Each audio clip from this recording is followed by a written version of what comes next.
Quit nagging me. I'm busy with work and exhausted. Why do I have to take care of my daughter even when I get home? Give me a break when I'm at home. Ever since his promotion, my husband has been coming home late and not taking care of our daughter at all. I keep enduring, thinking it's not good for our family to be torn apart right now, especially for our daughter's sake. Then one day, I found out my husband's infidelity. I was moving towards divorce, but when I thought about my daughter, I couldn't help but wonder if this was the right decision, and I couldn't prepare as I should have. But then, Mom, why did you cheat on Dad? My daughter came home from school, sobbing and slapping my cheek. Listening to my daughter's story, I told her the truth. Aubrey, this might be a complicated story for you, but what do you want to do? I can't forgive Dad either. I'm on your side, Mom. After hearing my daughter's feelings, I cut off my hesitation and finally decided to go through with the divorce. So begins a revenge drama between the two of us against my husband. I'm Karen, 43 years old, living in a single-family home with my husband, Chris, who is the same age and working in a company, and our daughter, Aubrey, who's in 7th grade. We bought this house just when our daughter entered middle school, and we said goodbye to our previous apartment living. The people in this neighborhood are all kind, and it's a very comfortable place to live. My daughter seems to have classmates around, and she's enjoying her life. At first glance, this life might seem smooth sailing, but I have one concern. It's my husband. Ever since his promotion, he's been coming home very late. Of course, I understand that getting a promotion means a higher position and busier schedule. But it's still too late. In the past, he's come home at 1 a.m. Honey, can't you come home earlier? Aubrey's been feeling lonely lately because she hasn't been able to talk to you. Disappointed with her father's tardiness, I resolved to tell him how our sensitive daughter was feeling, knowing this wasn't good for her. But, quit nagging me. I'm busy with work and exhausted. Why do I have to take care of my daughter even when I get home? Give me a break when I'm at home. He completely refused to accept it. I don't really care if he's cold or treats me roughly since I'm used to it, but it really made me angry when he seemed to find taking care of our daughter a nuisance. However, at that time, I thought my husband was truly busy, so I couldn't say anything more. Unaware of what he was actually doing. One day it happened. Have a good day. As usual, I sent my husband off to work. Even though we're not getting along well as a couple, I make sure to say at least good morning, have a good day, welcome back, good night. But my husband never replies. After seeing him off and returning to the living room, I found my husband's lunchbox on the table. He seemed to have forgotten to take it. Luckily, I wasn't scheduled for my part-time shift today, so after seeing Aubrey off to school, I decided to deliver it to my husband's company. Let's see, Chris's department is on. My husband's company isn't exactly a big corporation, but it's not a small one either. In simple terms, it's an above-average company, and the office is quite spacious. As I was checking the directory to find my husband's floor, Karen? What are you doing here? My husband, apparently just returning from a field visit, called out to me. Next to him was a woman a little younger than me. Probably in her 30s. Until my husband noticed me, the two of them seemed to be talking quite intimately. Are you Chris's wife? Nice to meet you. I'm Natalie. Natalie, the woman who introduced herself, spoke to me. In a way that got under my skin. Nice to meet you. I'm Karen, Chris's wife. Natalie, what's your relationship with my husband? Oh, come on, we're just work colleagues. Right, team leader? Yeah, that's right. I had a suspicious feeling about my husband's reaction, but I thought if I worried about it, I would lose, so I didn't say anything. I had to go home and do the housework, so I handed my husband his lunch and decided to go home right away. But I couldn't help but worry about the relationship between the two of them, and when I looked back a little later, the two seemed to be quite close to each other. I was frustrated and didn't know what to do, so I quickly left the scene and hurried home. Ever since I met Natalie, I couldn't help but worry about something. That is, the suspicion that my husband might be having an affair with Natalie. If my husband is indeed having an affair with Natalie, it would explain why he always comes home late, and I would be convinced by the close distance between the two that I saw recently. However, this is just a suspicion. There's no evidence. Besides, my daughter is still in middle school. When I think about Aubrey, I realize it's not good to make a big fuss about it. I decided to forget about it for now, in order to protect my current life. But it's late. That morning, my husband said he had a company party and went to work. But now it's 2 a.m. My husband hasn't come home yet. I went to bed before the date changed, but I couldn't sleep, so I killed time watching a drama I had recorded. Still, my husband didn't come home. As time went on, the suspicion that my husband and Natalie might be having an affair crossed my mind, and I gradually couldn't concentrate on the drama. At the moment I was going to call my husband to ask when he was coming home, I heard a noise from the entrance. It seemed my husband was finally home. I rushed to the entrance, and there was my drunk husband. "What are you thinking? What time do you think it is? And you're this drunk?" I got angry like that, but my husband kept saying incomprehensible things like my boss was going, drink, and stuff. It was pointless to get angry in this state, so I gave my husband some water and somehow pushed him into the bath. While my husband was in the bath, I began to tidy up his belongings. At that moment, a notification came in on my husband's smartphone. I usually wouldn't care, but I'd been suspecting my husband of cheating lately, so I couldn't help but peek at his phone. Then I saw, "Tonight was so much fun. Let's do it again." Of course, don't tell your wife. I felt a quiet anger and took a picture of the message with my phone. During my break at the supermarket where I work, I sighed heavily. Ever since I peeked at my husband's phone and became convinced that he was cheating, I'd been gathering evidence of the affair, but I hadn't been able to find anything concrete besides that message. The problem was that I was also working at the supermarket while taking care of the house and children, so I didn't have much time to investigate their relationship. Capturing decisive evidence, like a picture of the two together, seemed like an impossible dream. "Oh, Karen, is that you? What's the matter? Why are you sighing like that?" This lady is Ruby, a 61-year-old woman who works at the same supermarket. Ruby is kind and very caring. She's also my neighbor. "Ruby, good to see you. Actually, I decided to consult Ruby about my husband. She might have some good insights." After hearing everything, Ruby said, "That's definitely suspicious. I know people, Karen, who've had this kind of problem at your age. Would you like me to introduce you to a private investigator I know?" "What? But I have this image that private investigators and lawyers cost a fortune." "Don't worry. If it's through me, it'll be cheaper." Ruby told me to do it, and although it was somewhat pushy, I began a full-scale investigation into my husband's infidelity. From that point on, I was living life in the fast lane. On weekends, I met with a detective that Chris introduced me to at a coffee shop near the station, and from there, I reported my husband's movements to the detective every day while I was collecting evidence such as his message exchanges at home. According to the detective, indeed, my husband and Natalie were having an affair. He showed me several photographs as evidence, and there seemed to be no end to it, such as the two of them coming out of the office arm in arm, and going out for dinner together. Until then, I was unsure about getting a divorce because of my daughter, but after seeing those pictures, I decided to divorce and send the two of them to hell. Then one day. It's sudden, but I'm going on a business trip for a week starting tomorrow. A whole week? Where are you going? You've never been on a business trip before. It's in Nebraska.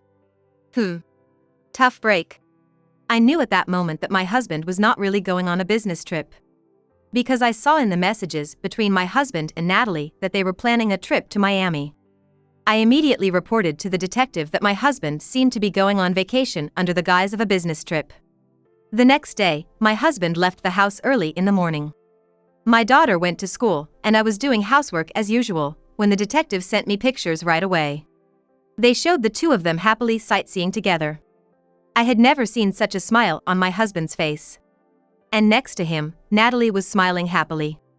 All of it should have been for me, the one who should have received that smile, the one who should have been smiling happily next to that smile. I got angrier just thinking about it, and felt like crying. However, these photographs only fueled my desire for revenge. I quickly finished my housework and pulled out the paperwork to change the ownership of the house. With the evidence piling up, when my husband returns from his affair trip, I'm going to confront him with the evidence and kick him out of the house. As I was filling out the paperwork, I heard the front door open. My daughter was home. When I went to greet her at the entrance, she was standing there, looking down. "What's wrong? Did something happen at school?" when I spoke to my visibly upset daughter. She slapped my cheek. My daughter, finally looking up, was sobbing. Mom, why did you cheat? Wait, what are you talking about? I couldn't catch up with my daughter's sudden words and behavior. As I was confused, my daughter continued. My friend told me today. Mom, you met a man at the coffee shop near the station last weekend. There's even a picture. The picture my daughter showed me was undoubtedly of me and the detective. I've been trying so hard because I know you and Dad aren't getting along. But why? Why would you do this? Saying that, my daughter began to cry even more. It seems that my daughter was mistaken. Thinking that, I told her the truth. Aubrey, please calm down and listen. Your father is the one who's cheating. The man in the picture you showed me is the detective who's investigating your father's infidelity. Your father is doing something terrible that's not only hurting me but also you. He said he was on a business trip, but it's all lies. Saying that, I showed my daughter the evidence photos of my husband's infidelity. So that's what happened. I'm sorry for blaming you, Mom. It's okay. I'm sorry for letting you misunderstand. It might have been a complicated story for you, Aubrey. What do you want to do? I can't forgive Dad. He's making you sad, and he's neglecting me, right? I'm on your side. Saying that, my daughter agreed to help me. Of course, I took care of the legal procedures and claims for child support, but she helped me pack up my husband's belongings to throw him out. As we were busy preparing, the day my husband would return finally came. I'm home. Welcome back. The day has finally come. Today I'm gonna send both of them to hell. Man, I'm tired from the business trip. I don't usually go on them. He seems intent on maintaining that he was on a business trip. Even though it's all out in the open. Hey, honey. Can you sit down? I have something important to talk about. What? I'm tired from the trip. Can't it wait? Just sit down. My husband, sensing something unusual from me, obediently sat in the living room chair. How was the business trip to Miami? I told you just now. I'm tired. Wait, what did you just say? How was the business trip to Miami? That's what I'm talking about. How did you know I went to Miami? I only said I was going to Nebraska. So you admit you went to Miami? Yes. I went to Miami on a business trip. With Natalie, right? Why? How do you know that? I thrust a pile of evidence photos at my flustered husband. Upon seeing them, his face turned pale. What's this? What do you mean, what's this? You should know better than anyone. With that, my husband fell completely silent. Don't you have anything to say? Shut up! You're the one who's disgusting, sneaking around and even spying. That's probably why you're being cheated on. It's not my fault. It's your fault. I was utterly dumbfounded. Not only did my husband admit to cheating, but he also lashed out at me. Humph, keeping quiet means you admit you're in the wrong. The moment my husband said that with a triumphant face, why is Mom wrong? Dad's the one who's wrong, came from Aubrey. And then, I've heard everything, Chris. You're cheating on Karen, and then you say such things to her. Chris's parents came out from the next room. Dad? Mom? Why? I called them. It was my daughter who had suggested calling Chris's parents. Chris's parents live in a remote area of Kentucky, so it felt a bit awkward to call them all the way to New York, but we did it, saying, we're gonna beat the tar out of Daddy. It seems my daughter, Aubrey, is quite vengeful, just like me. For Chris, this was an unexpected development, and it seemed to be quite effective. You lie about being busy at work, you hurt Karen, you ignore even Aubrey, and you go off on trips with other women cheating on your wife. Then you get caught cheating, and you suddenly get defiant? What's with that attitude? Enough of your nonsense. Next to Chris's father, who was yelling at him, Chris's mother, Ruby, was crying. Since Chris's parents appeared, his face had turned pale beyond belief. Serves him right.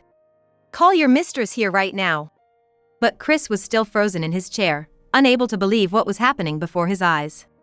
Unable to wait, I forcibly took Chris's smartphone and sent a message to Natalie, pretending to be him. Miami trip was fun. No one's at home now, wanna come over? I had to do it this way, otherwise, she might not come. While I was typing the message, Chris kept shouting at me to stop, but thanks to Chris's parents holding him back, it worked out well. After a while, the house intercom rang. "She's here, isn't she? Better go welcome her quickly. She thinks you called her after all." Chris, realizing he had no chance of winning, quietly headed towards the entrance. As the door opened, I could hear Natalie's cheerful voice, "I'm so glad you invited me over. It's gonna be our house soon. I wanted to have a look around." From the conversation, it seemed Chris planned to divorce me, kick me and Aubrey out, and live in this house with Natalie. How stupid can people be? They don't even realize they'll be the ones getting kicked out. Just imagining their desperate faces as they leave makes me want to burst out laughing. Then Chris returned to the living room with Natalie. Even Natalie, who had been in high spirits until now, suddenly looked puzzled as she sensed the heavy atmosphere in the living room. "Welcome, Natalie. Could you please sit over there?" Saying that, I made Natalie sit next to Chris. "I'm sorry for calling you so suddenly. Let me introduce you. This is my daughter, Aubrey. And these two are Chris's parents. You understand why you were called here, don't you?" As I said that, Natalie's face quickly turned pale. She seemed to have finally understood the gravity of the situation. I didn't know that Chris had a wife. He told me he was single." But instead of apologizing, Natalie lied that she didn't know about me and tried to protect herself. Cheaters are just rotten to the core. Thinking that, I immediately corrected her. "You can't possibly not know, right? After all, we met when I delivered Chris's lunch the other day." With that, Natalie fell silent again. After a brief silence, Aubrey came in with the bags of Chris's belongings that we'd packed together, as if to say, "Now's the time." "What's that?" Chris said, seeing the large bag and the big suitcase. "It's clear, isn't it? These are all your belongings. You're gonna leave." "What are you talking about?